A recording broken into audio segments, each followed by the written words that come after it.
I thought I'd seen it all when it came to psychiatric hospitals, but what I found there, nothing could prepare me for what was about to happen. The first time I stepped foot in that abandoned hospital, everything seemed normal, or at least what one could call normal in such an old, weathered place. Dark corridors, cracked walls, and a musty smell permeated the air. A typical abandoned psychiatric hospital, with the weight of history etched in every corner. But I soon realized something was wrong. The stories about this hospital were well known.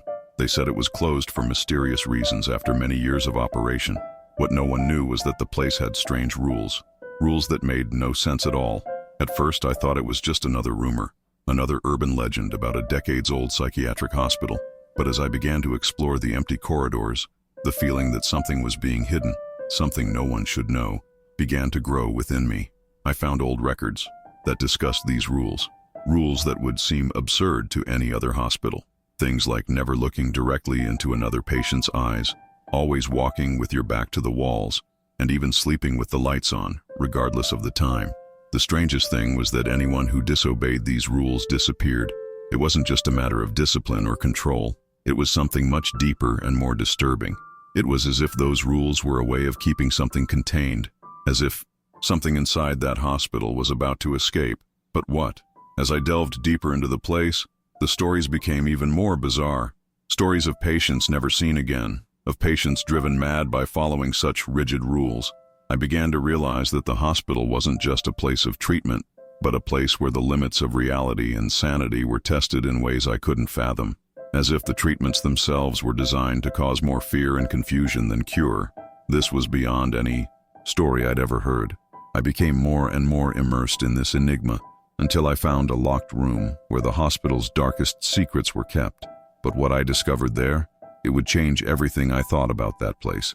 The psychiatric hospital was secluded, isolated from the rest of the city, surrounded by dense vegetation that seemed to swallow up any trace of civilization. Its exact location was difficult to pinpoint for those unfamiliar with the area, and this was no coincidence. The hospital itself was designed to be a hidden place, tucked away from prying eyes, as if its purpose were precisely to keep what was happening inside from the outside world. The building was imposing, yet aged. Its classic design, with large windows and stone walls, conveyed a sense of grandeur, as if it were a fortress against whatever was happening within. The hospital opened in the 1930s, and during its first decades of operation, it became known for its unconventional treatment methods. Many said the treatments were harsh, while others spoke of experiences bordering on an obsession with mind control. I learned all of this gradually, as I began delving into the records I found in the hospital's abandoned archives. When I first entered, everything seemed normal, or at least within the range of what one would expect of a long-closed psychiatric hospital. Empty hallways, abandoned beds, and the sound of footsteps upstairs. But as I spent more time exploring, I began to notice something strange in every corner of the building, a sense of surveillance, an invisible presence that seemed to be watching me. And it wasn't just the feeling of being alone in such a desolate place. It was something deeper, something that couldn't be easily explained. The records, hidden on dusty shelves, were filled with detailed treatment notes, but what caught my attention were the mentions of bizarre patient behavior.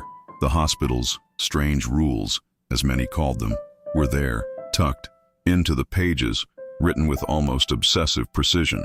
It was as if these rules hadn't been created to cure, but to transform the patients into something different.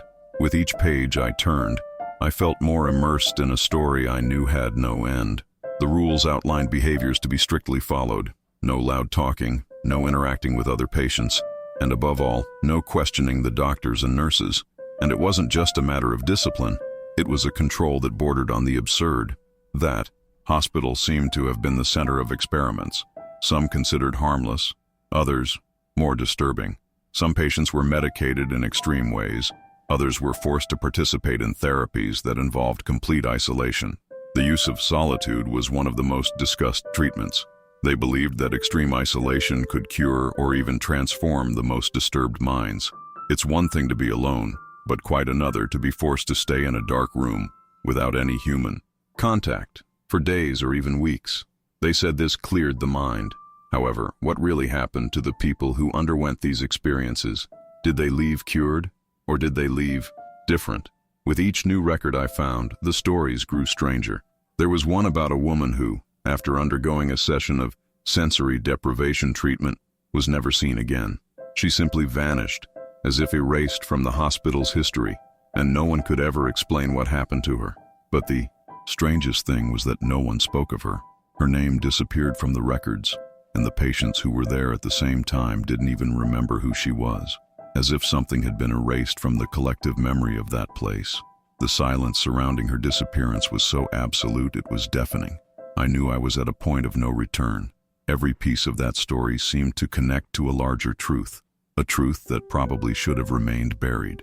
And it was then that I found what, to this day, I consider the key to understanding what really happened there. The file was there, in a remote corner of the old archives room, stored in an old broken wooden box. Inside were some documents and letters, handwritten, that seemed to have been left behind with a sense of desperation. There, in the written words, I found the testimony of a former hospital employee, someone who, apparently, could no longer bear what he saw and decided to leave a report. The words were unsettling. He spoke of the non-traditional methods being used in the hospital, but what made my skin crawl was when he mentioned a secret room, a room that was never officially registered, where the most dangerous experiments took place. He described the room as a place where technology, psychology, and something else intermingled, something he could never define, but which was far from simple. And worst of all, he claimed that all official records about the room had been destroyed. All that remained was silence about what really happened inside. I wasn't sure I wanted to know more, but what drove me to continue was the desire to understand what was happening in that institution. If these stories were real, what was the impact of so much suffering and control? What was the real reason behind those absurd rules?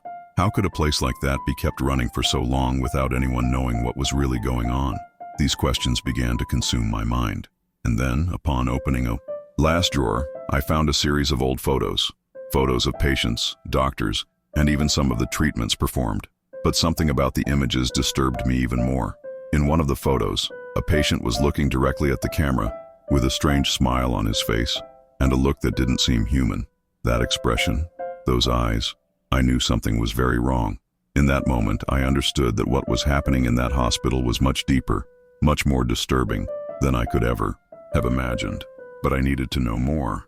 I needed to understand what that expression meant, what was being done there, and what happened to those who fell under those strange rules. What I found in the photos left me in such a state of shock that I could barely comprehend what was happening. That patient's gaze, so empty, so distant, seemed to pierce me. And at the same time, that frozen expression, as if he knew something I didn't yet, terrified me. Try as I might, I couldn't shake the feeling that he was trying to tell me something, that somehow he was trapped in that hospital, not just physically but mentally, in a kind of psychological prison that went far beyond anything I could have imagined. What was being done there wasn't simple treatment. It was something much more sinister. I began to understand that these strange rules weren't just methods of control. They were part of something larger, something rooted in the very fabric of the hospital. Patients weren't just treated.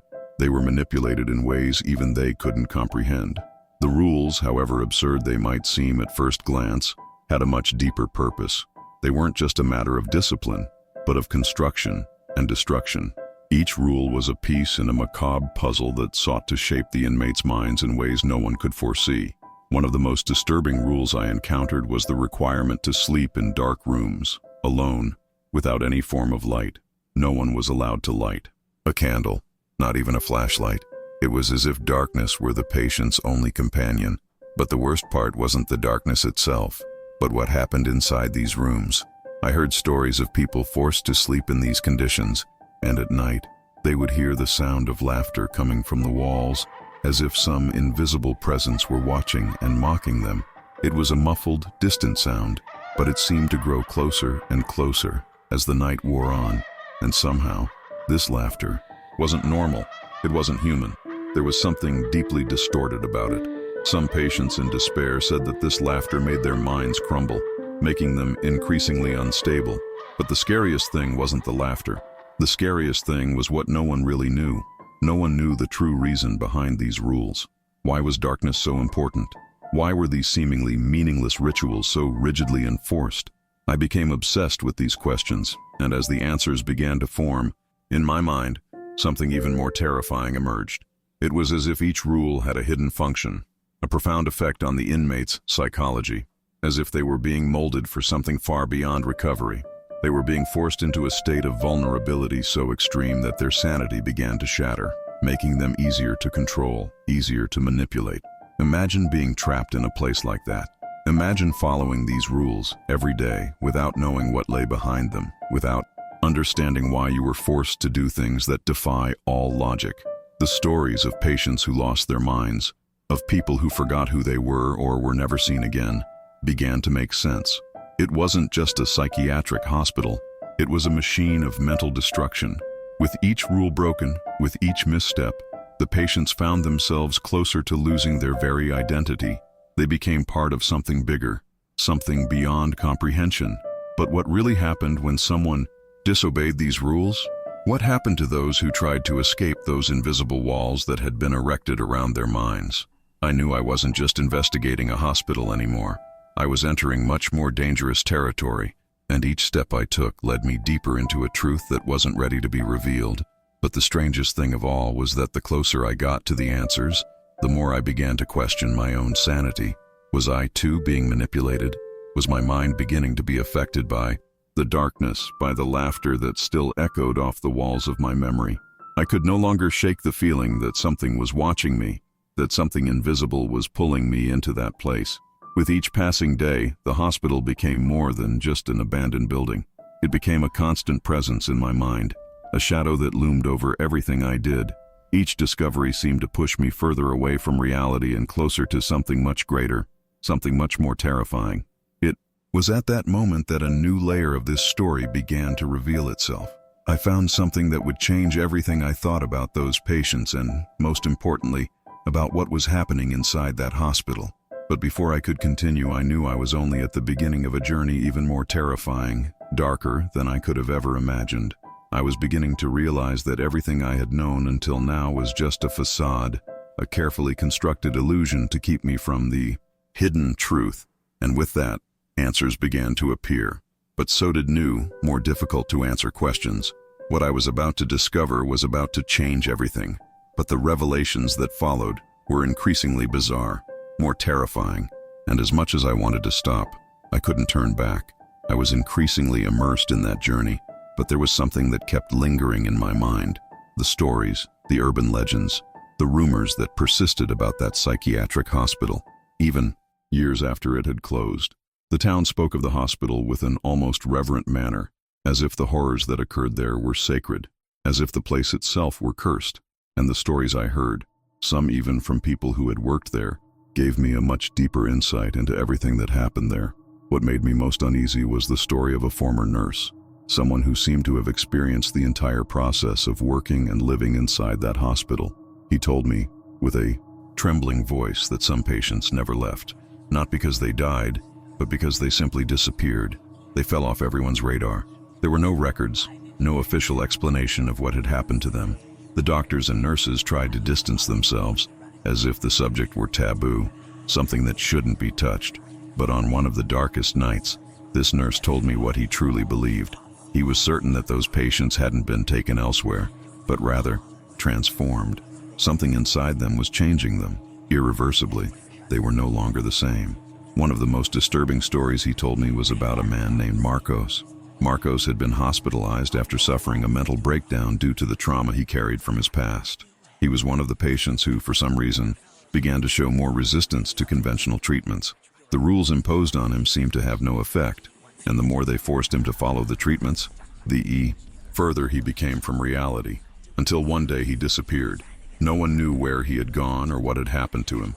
He simply vanished, as if the hospital had swallowed him whole. The curious thing is that no one ever mentioned Marcos's case after that. No one spoke of him anymore. The other patients, when asked, didn't seem to remember who he was. There was no trace of his ever having existed. And worst of all, the hospital staff, who were there before it closed, said he had never been admitted. How could someone disappear so completely from all records, from all memories? How could a person cease to exist, even in the minds of those who knew him? It was then that I began to understand something much deeper. The hospital didn't just destroy the minds of its inmates, it erased them completely. Marcos wasn't the only one to disappear. What I was told, and what I found in the accounts of former patients, was that others had also disappeared in this way. Some even reported seeing the faces of former patients that seemed to float through the hallways without a physical body, as if trapped in some kind of limbo. Others spoke of shadowy figures hiding in the corners of the rooms, silently observing the patients. There was a constant feeling that something was behind it all, something that could not be explained. I began to understand that the stories that emerged after the hospital's closure began to take an increasingly bizarre, almost supernatural turn. Over the years, the town had created urban legends surrounding the hospital, some so fantastical they became almost impossible to believe, yet all seemed to have some truth to them. One of the most persistent myths was that, at night, the lights in the hospital never completely went out. Some people, nearby residents, claimed to see lights flickering in the windows, even many years after the hospital closed. Others spoke of a distant sound, as if something were walking through the hallways. But most disturbing of all was the story that, on stormy nights, a terrifying scream could be heard coming from within the hospital walls. The town's elders said this scream belonged to a patient who had never left, a lost soul still wandering, waiting to be freed. But there was something darker, more disturbing, lurking behind these legends. Some claimed the hospital was never actually completely abandoned. Rumors swirled that the government still made secret visits to the site, bringing new patients for treatments no one could explain. As if the hospital, with its bizarre rules and relentless treatments, had been left there as a kind of laboratory, an experiment that never ended. I knew these stories were just fragments of something much larger, something that still lay hidden within those imposing walls. Urban legends, over time, seemed to have become intertwined with the truth, and it was impossible to tell where one ended and the other began. Everything blended together, creating a haze of mystery and terror around the hospital. And the most terrifying thing was that, with each step I took in my investigation, I felt these stories becoming more real, more tangible. And it wasn't until I came across one last testimony, the strangest of all, that the pieces began to fall into place.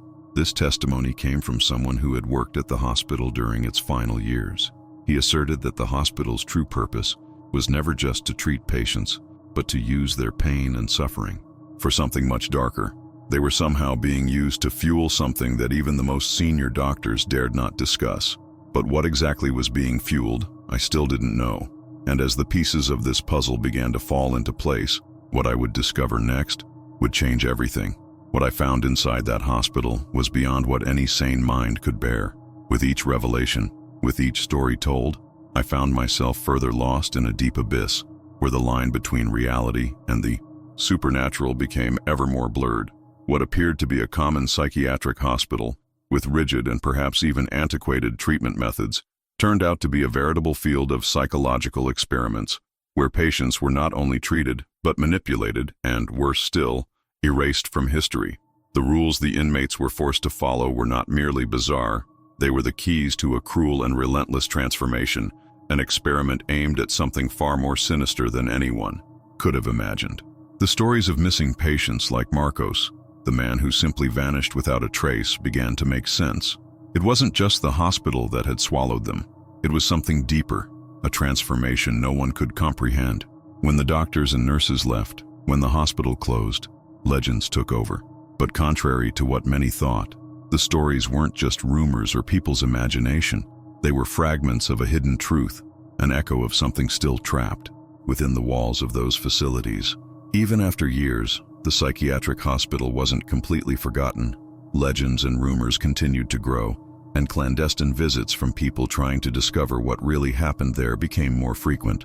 But the truth, that I knew, was still buried deep, in the shadows, in the puzzle pieces that were never revealed. What really happened within those walls, what the doctors were really trying to do, remained a mystery. And when you look at that hospital, at its broken walls and silent corridors, you begin to realize that the place itself wasn't just a hospital. It was the reflection of a twisted mind, a structure built on pillars of pain, control, and oblivion. I continued to follow the clues, trying to understand more, but each step took me further away from what I considered normal. I began to feel like something was watching me, as if the hospital itself were somehow alive, waiting for the right moment to reveal its truth. Would people ever truly know what happened there? Or would that place, with all its secrets and mysteries, remain forever in the darkness, like a faded memory, an incomplete story, lost in the shadows? This hospital closed years ago, but you can still hear the echoes of its strange rules, the murmurs of lost patients who, for some reason, continue to be remembered by those who dare to investigate. The stories are like ghosts that refuse to disappear, as if there was something more, something greater, that was never told. The impact of what happened there is like an indelible mark, a scar on the souls of those who passed through there. But will the truth ever come to light? Will anyone ever be able to put all the pieces of this macabre puzzle together and understand what really happened within those walls? I was no longer certain of anything except one thing. The story of the psychiatric hospital would never end, not while echoes of those whispers and shadows still lingered, and while the mystery remains. What remains of the hospital continues to hide, waiting for someone, perhaps you, to discover what was really done there, what is still hidden in the depths of its history. If you've made it this far, I know this story has resonated with you in some way. I truly appreciate your company on this journey through the mystery and terror this hospital has hidden for all these years. If you liked what you heard and want to continue exploring these stories, don't forget to subscribe to the channel. I'm always bringing you more content like this, full of mysteries and revelations that will keep you glued to the screen. Oh, and if you made it to the end, leave a comment saying, "This message was for me," just so I know you stuck with me until the end of this story. If you still have that feeling there's more hidden things out there, there's a video here that goes into more detail. Click and join me on this next journey. I promise the story will only get more intense. And of course, don't forget to leave a like if you felt the connection. See you soon.